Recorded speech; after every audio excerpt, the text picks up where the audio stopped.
मैं जानता हूँ कि मैं कुछ नहीं जानता। मैं किसी को कुछ भी नहीं सिखा सकता। मैं तो केवल उनकी सोच बदल सकता हूँ। न्याय से पहले कुछ भी पसंद नहीं किया जाना चाहिए। नमस्कार दोस्तों, आज हम बात करने जा रहे हैं एक महान दार्शनिक की, जिन्होंने अपने महानता के लिए जहर के प्याला तक पी लिया। जी हाँ, मैं महान दार्शनिक फादर ऑफ फिलॉसफी सुकरात की बात कर रहा हूँ। उनका जन्म की बात करूं तो 469 ईसा पूर्व एथेंस के ग्रीस में हुआ था। उनके पिता पत्थर के मूर्तिकार हुआ करते थे। उन्होंने कोई औपचारिक शिक्षा नहीं ली, वो स्वयं से अध्ययन किया। उन्होंने समाज से ज्ञान अर्जित किया। वो वहां जाते थे जहां पर चार लोग डिबेट कर रहे हैं, वहीं पर प्रश्नोत्तर करते थे। इस मेथड को सैक्रेटिक मेथड कहते हैं। इनका काम ही था कि संवाद या डायलॉग के माध्यम से ज्ञान के अर्जन पर जोर लगाना। सुकरात का कहना था कि बहुत कम लोग जानते हैं कि वो बहुत कम जानते हैं। अपने जीवन को देखे बिना जीवन का कोई अर्थ नहीं है। खुद को खोजने के लिए अपने बारे में सोचें।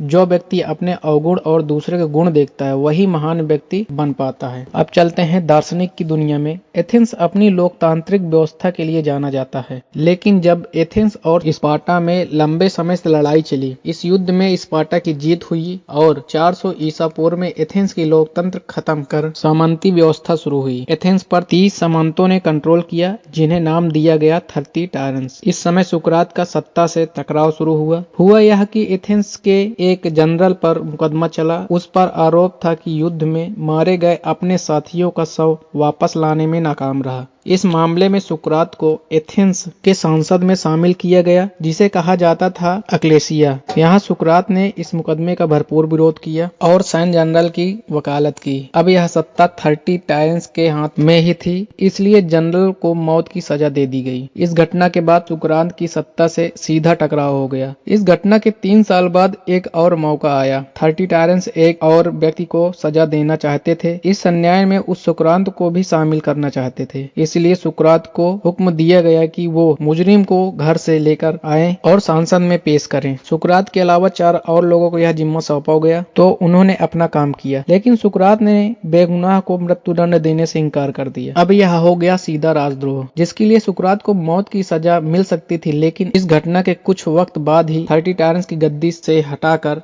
लोकतंत्र दोबारा बहाल हुआ। नतीजन सुकरात की जान तब बच गई। इस घटना के बाद सुकरात ने अपना काम जारी रखा। प्लेटो के लिखे अनुसार एथेंस की सड़कों पर घूमते उस सुकरात को पूरा एथेंस पहचानता था। सुकरात अपने अजीब और तौर तरीके के लिए फेमस थे। नंगे पांव, लंबे बाल, कई दिनों तक बिना नहाए सुकरात लोगों से सवाल जवाब करते रहते थे और यही उनके दर्शन का तरीका था। सुकरात के बारे में प्लेटो ने लिखा कि वो दिखने में बेटोल थे, बड़ी बड़ी आंखें, टेढ़ी नाक और मोटे मोटे उनके होंठ थे। एक बार सुकरात ने फैसला किया कि वो ब्यूटी कमीशन में हिस्सा लेंगे। लोगों ने एतराज किया तो सुकरात ने कहा कि मैं साबित कर सकता हूँ कि मैं सबसे खूबसूरत व्यक्ति हूँ। सुकरात से एक सवाल पूछा कि लाइए खूबसूरती क्या है? क्या इंसान खूबसूरत है या जानवर और निर्जीव चीजें भी खूबसूरत हो सकती हैं? जवाब मिला कि जो चीज जिस काम के लिए बनाई गई है वो उस काम को बखूबी पूरा करती हो तो वो चीज खूबसूरत है। सुकरात का यह तरीका लोगों को समझाने का था। सुकरात पर 2 आरोप लगे थे। पहला, सुकरात एथेंस के देवताओं को तौहीन करते थे। दूसरा, सुकरात एथेंस के युवाओं को भ्रष्ट कर रहे हैं। इस पर सुकरात को दोषी ठहराकर हेमलाग नामक जहर दे दिया गया, जिससे सुकरात की मौत हो गई।